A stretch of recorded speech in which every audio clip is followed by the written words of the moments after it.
Bonjour à tous. Aujourd'hui, on va parler sur le retour du Christ. Ce thème, on le trouve dans l'Apocalypse chapitre 19, versets 11 à 16. Mais d'abord, je vous invite à la prière. Merci Seigneur parce que tu nous as donné le privilège d'avoir ta parole, le privilège d'avoir ta parole révélée. Tu nous as donné aussi ton Saint-Esprit pour comprendre quel est ton message et de manière particulière. Quel est ton message pour nous aujourd'hui dans ce texte biblique? Je te demande l'action de ton Saint-Esprit pour nous éclairer. Au nom de Jésus, Amen. Je ne sais pas si vous avez lu ou vous avez vu le film Le Seigneur des Anneaux. C'est un livre qui a été écrit par Tolkien. Nous avons parlé il y a quelques vendredis dans l'émission du Réveil sur la page Facebook de l'Église. Et alors, il existe aussi le film Le Seigneur des Anneaux. C'est une trilogie. Et la dernière partie de cette trilogie s'appelle Le Retour du Roi.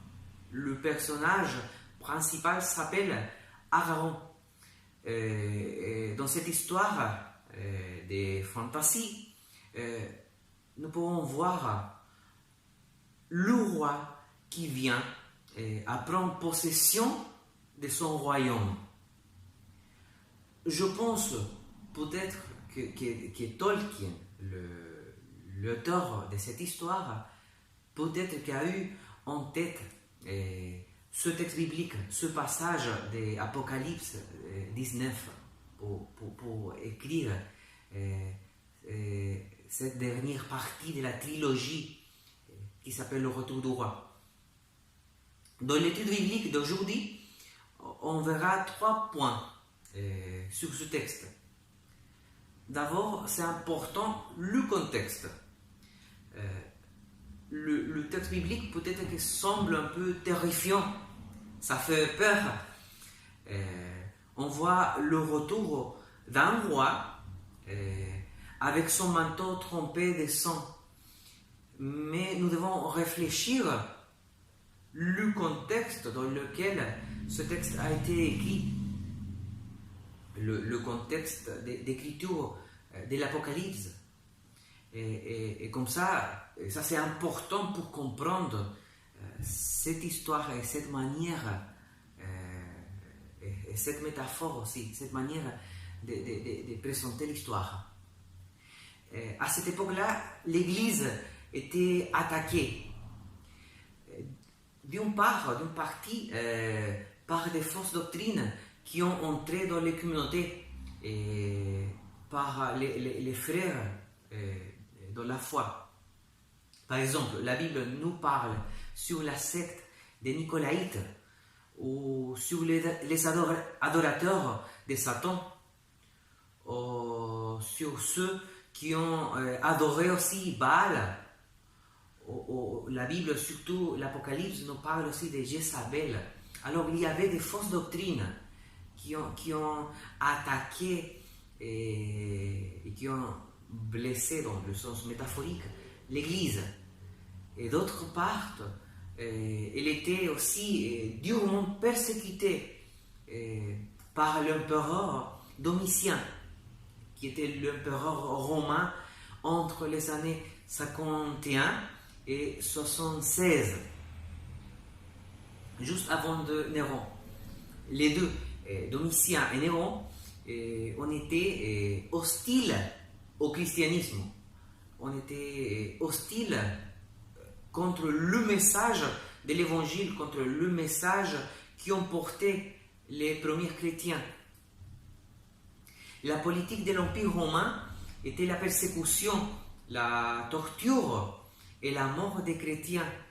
Parce qu'être disciple du Christ à cette époque-là était synonyme de se rebeller contre l'autorité impériale. Je ne sais pas si vous pouvez comprendre ce contexte hostile que probablement a produit tristesse, découragement entre les frères et sœurs des églises à cette époque. Et de nombreux chrétiens ont vu la mort de leurs proches et de leurs frères victimes des injustices. Et pas seulement ça, ils ont vu qu'ils ont été condamnés à mort sans l'existence d'un processus juste. Avant de continuer aussi dans le texte, nous devons nous rappeler que ce roi glorieux a été incarné avant, et on le voit dans les évangiles, dans la personne de Jésus.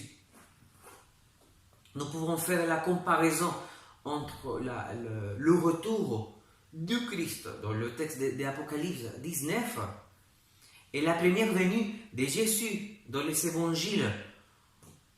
On voit une différence radicale. Dans les évangiles, on voit la première venue de Jésus d'une manière humble, en annonçant la bonne nouvelle du salut et du royaume de Dieu. Il a lavé les pieds de ses disciples, qui était une tâche pour les esclaves. Il a vécu comme un roi serviteur. Mais on voit maintenant dans le texte d'Apocalypse 19 qu'il vient comme un roi avec puissance, comme un roi qui a gagné la guerre, qui a gagné la bataille, comme un roi qui arrive sur un cheval blanc. Le texte nous dit que son nom est fidèle et vrai. Fidèle parce que en lui, ce que la Bible a dit, s'est accompli.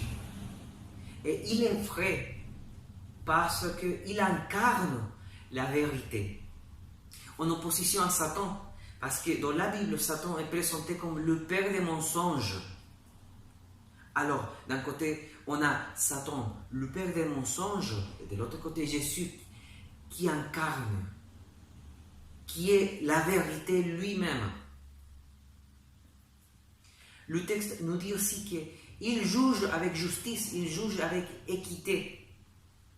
Mais Jésus apparaît comme un juge aussi, qui vient juger le mal, et qui vient triompher sur ses ennemis.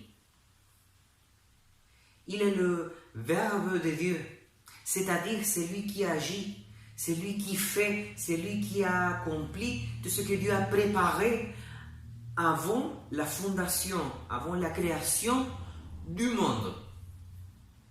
Il est roi des rois et seigneur des seigneurs.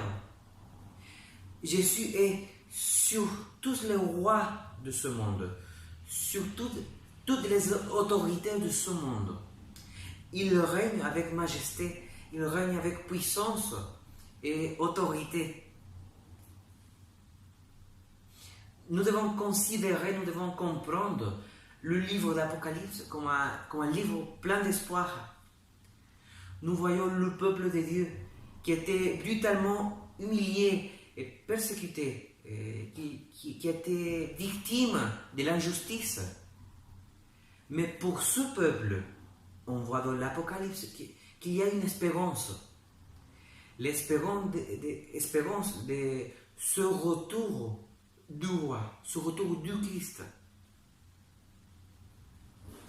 De ce texte, nous pouvons attirer au moins, je pense que deux conclusions. D'abord, nous pouvons voir, nous pouvons constater dans le monde qu'il y a plein d'injustices. Il y a des injustices partout. Je pense que dans tous les pays de ce monde. Nous pouvons penser à notre propre vie. Nous pouvons penser en nous-mêmes. Et dans les situations que nous avons vécues, nous avons vu probablement et nous avons vécu des injustices. Et à ce moment, à ce moment-là, nous avons demandé de justice, la rétribution juste. Mais qu'est-ce qui se passe avec Dieu devant l'injustice? Qu'est-ce qu'il fait devant l'injustice? Dans la Bible, nous voyons que Dieu dit qu'il fera la justice, qu'il établira la justice. Et dans ce livre d'Apocalypse, c'est très clair, c'est très évident. On voit un panorama avec plein d'espoir. On voit à Dieu, le roi, qui vient sur la terre pour rendre justice. Et l'effet de la justice est la paix. Et une deuxième conclusion que nous pouvons en tirer de ce texte, c'est cette vision glorieuse du Christ. Cette vision glorieuse du Christ devrait animer notre foi, devrait animer notre amour pour lui, pour le Seigneur, mais aussi pour nos frères et sœurs de la foi.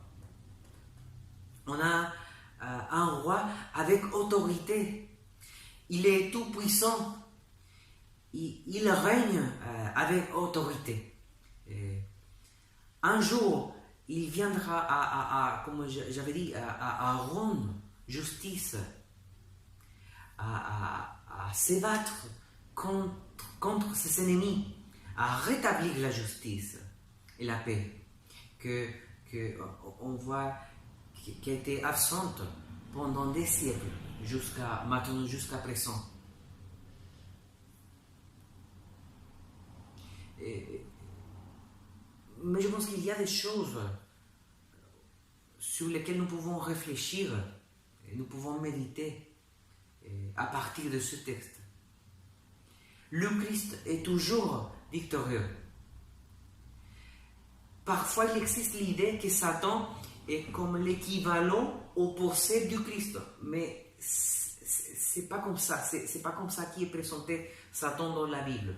On voit que Satan était un ange avec un peu de pouvoir, mais le Christ est tout puissant. Il est avec un pouvoir, avec une puissance au-delà du pouvoir de Satan. C'est pas l'équivalent. Satan n'est pas l'équivalent opposé du Christ. Le Christ est beaucoup plus fort et beaucoup plus puissant. En Galates, nous pouvons voir qu'un texte dit que notre vie est cachée en Christ, on est protégé en Christ. Alors, Satan n'a pas de pouvoir sur nous.